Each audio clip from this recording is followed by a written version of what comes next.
I'm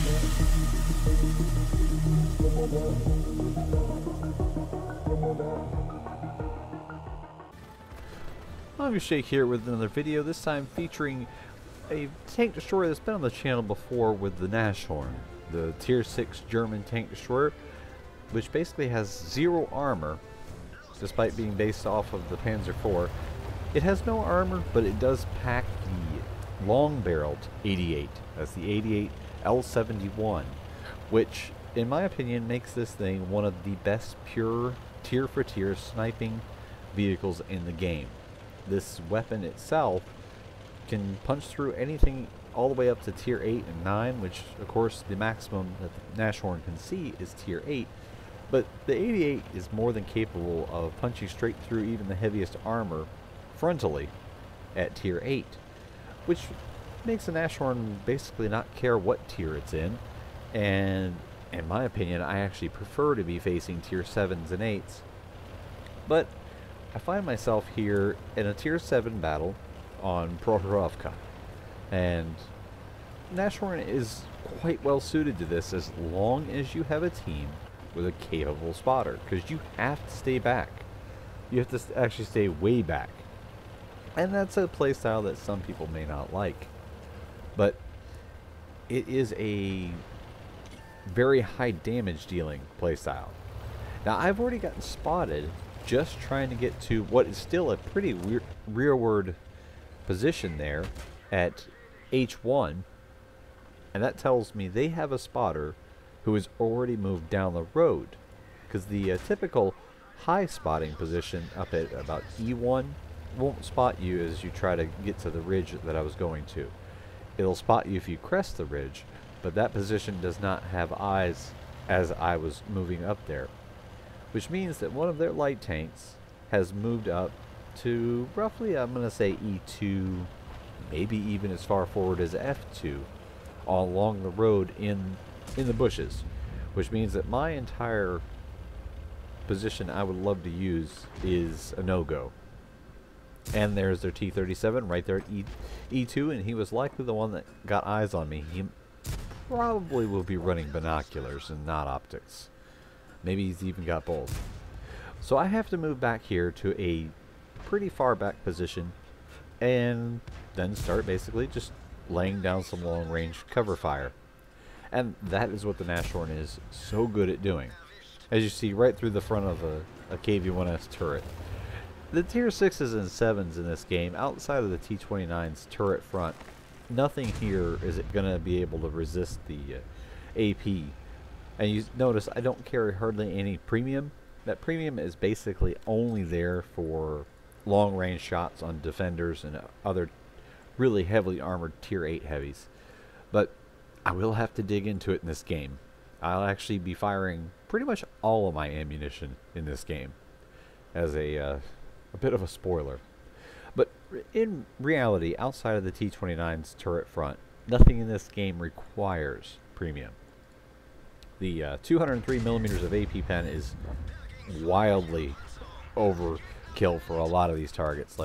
Like say, for instance, the Ram, which at best maybe has 75-80 millimeters effective armor over much of it, except for a couple spots in the front which hit about 90 millimeters of effective. KV-1S at best has maybe 120-130 millimeters of effective armor, but basically that T-29 turret's the only thing that's going to give me issues. And while the Nashorn actually carries a pretty good amount of ammo, I have a pretty big tendency to take a lot of low percentage chance shots, because why not? I'm not going to have hardly any risk of being spotted, so I can fire at really low percentage shots. Like say if the T-29 just slightly exposes this turret and turns to the side, I do believe later in this game I take a couple of those exact kind of shots. Or when vehicles are running around and I don't have a full aim, because the Nashorn, one of its few weaknesses outside of the complete and total lack of armor is it is of course a fixed position gun. It does not have a turret, so you have to reposition the hull, and that causes a lot of bloom. Something to keep in mind You know, especially if you can position yourself to go into a area where you keep the targets in front of you without having to turn the hull. But as you see here, I had to turn the hull and drive forward to get this P-43 BIS into my view range. And that causes a lot of bloom. But as you see, I'm pretty willing to take those kind of shots. And here, that was a barely aimed shot on the T-37, and it paid off. Because on this map, light tanks really rule Prohorovka. And I think a lot of people don't take that into consideration, and they take that for granted. Light tanks can absolutely dominate. Like this team here has a whole bunch of tanks over here basically camping out at H2. And you'd say that I'm partially guilty, but this is the only thing the Nashorn can do, is sit at long range and fire. I've already had what would be considered to be a pretty reasonably good game, although my goal for the Nashorn is to get anywhere from 1,600 to 2,000 damage per game at this point. And it's more than capable of doing so, as long as providing I have a reasonably good team in front of me to get some targets for me. But the enemy team is actually showcasing how to play this map. They have an effective light tank, and he is getting proper support. So that's the way to play this. Our light tank didn't do a great job, and he's of course been taken out. And the mediums are trying to fill the gap that was left by the light tank, or type T-34. He's moved up, but he's in too low a position to be able to spot unless the T-37 crests over the ridge. Our M4 Premium over there that has the French turret, he's trying to do something there, and he is getting eyes on the targets on the hill, but I am so far, all I'm trying to do is line up where I think that enemy is, and I'm seeing if I can get a lucky shot.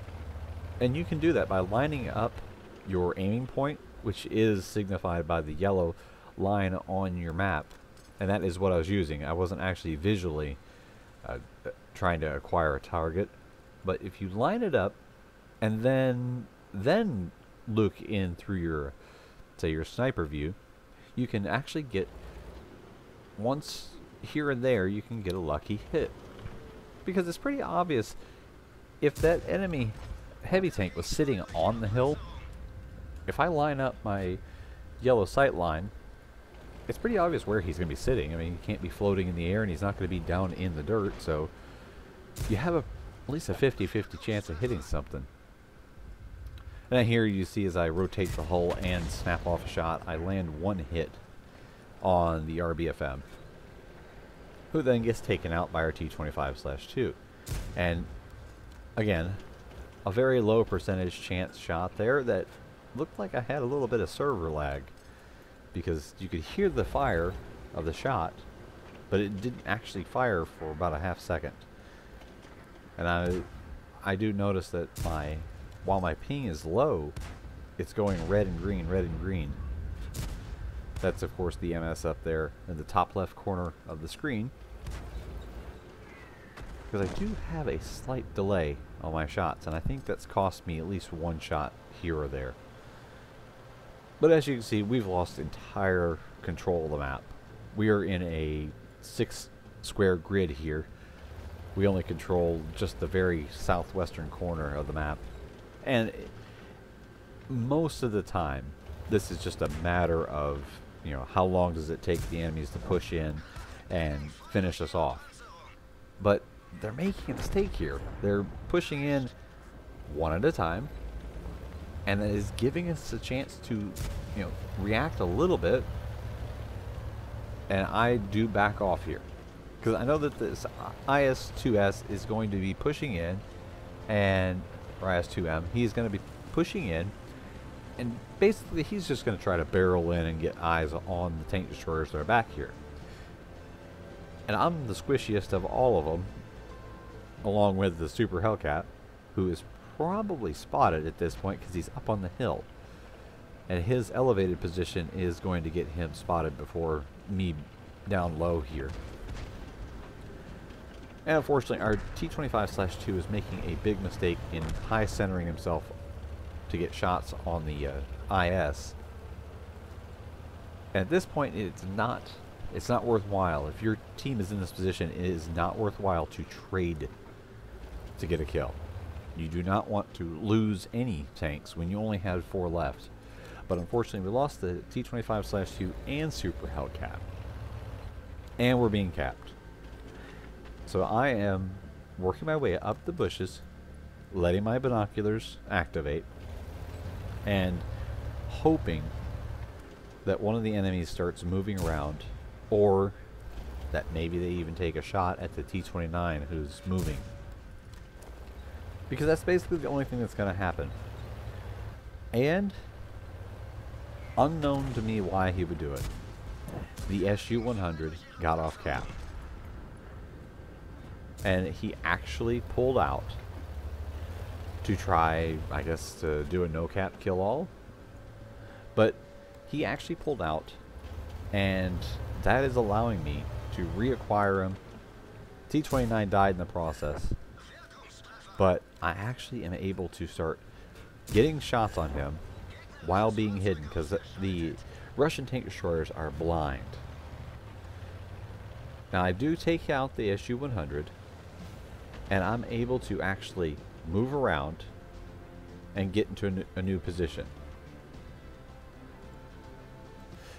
Now doing all this while remaining unspotted is key, because it's going to allow me to be able to at least keep the enemies guessing. They of course have an idea of where I am, because all it takes is for somebody to be paying attention to their damage log, where now it shows you the direction where you're taking fire from. That's all somebody has to be doing, is pay attention to that, and they'll know, okay, he's in this general vicinity. And of course, where all my teammates have been spotted gives it away. Their artillery thinks I'm at J1, which I'm glad, because it's given me a chance to stay here and not get focused on by their artillery, because if I take a direct hit from either of those American artillery pieces, the game would be over. A direct hit would be enough to finish the Nashorn. So I'm actually moving around, because I don't know. The big question is the RBFM and the RAM.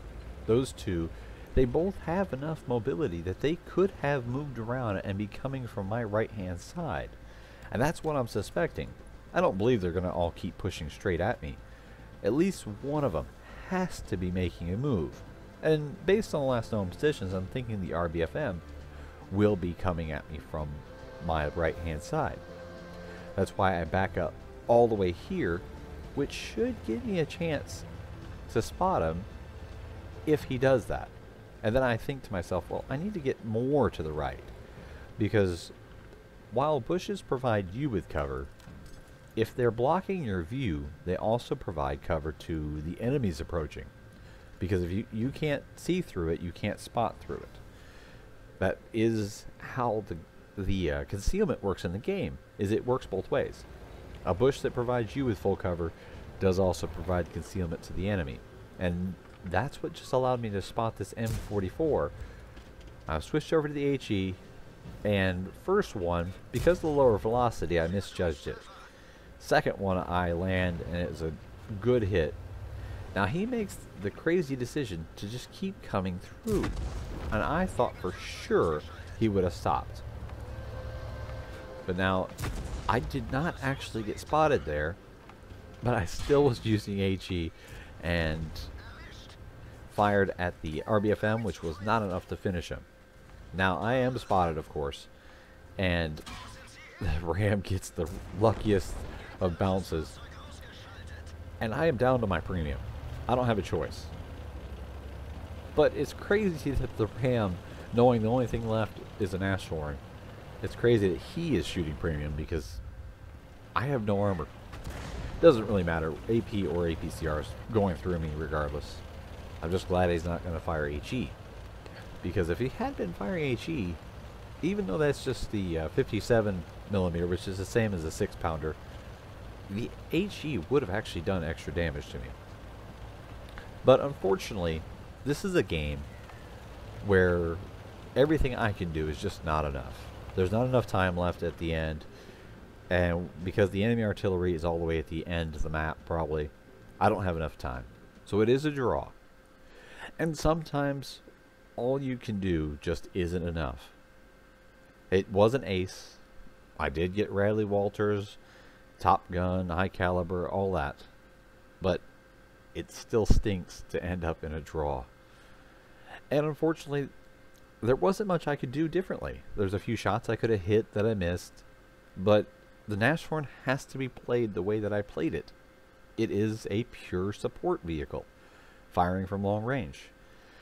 And unfortunately, that does leave you a little more at the mercy of the team than some people might like. But sometimes all you can do just isn't quite enough. But I hope you enjoyed it, and thanks for watching.